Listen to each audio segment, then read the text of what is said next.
চুয়াডাঙ্গার জীবননগর উপজেলার আব্দুলবাড়িয়া ইউনিয়ন পরিষদে দীর্ঘ ১৬ বছর ধরে দুর্নীতি ও অনিয়মের অভিযোগে ক্ষুব্ধ সাধারণ মানুষ। সরকারি বিভিন্ন ভাতা প্রাপকের নামে চালু হলেও সেই টাকা পৌঁছাচ্ছে না প্রকৃত উপকারভোগীদের হাতে। মা ও শিশু সহায়তা ভাতা কিংবা স্বামী পরিত্যক্ত নারীদের জন্য নির্ধারিত ভাতা, সবখানেই দেখা যাচ্ছে অনিয়ম। স্বামী পরিত্যক্ত ভাতার জন্য আবেদন করেছিলাম, তো এটা আমি পাইনি, এখনো পাইনি।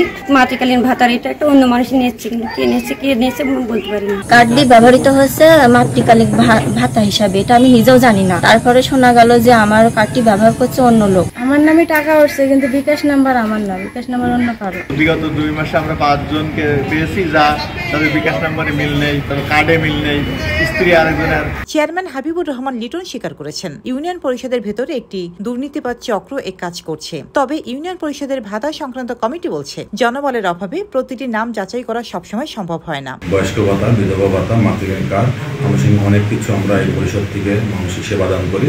আমাদের এখানে মাতৃঋণ কার্ড হয় বা আমরা করি, যারা পাওনা যোগ্য দুস্থ মানুষ তাদেরকে দিয়ে আমরা, এবং আমাদের কিছু রাজনৈতিক মহল বা আমাদের কিছু যারা সুপারিশ করে সেগুলো আমরা দিই।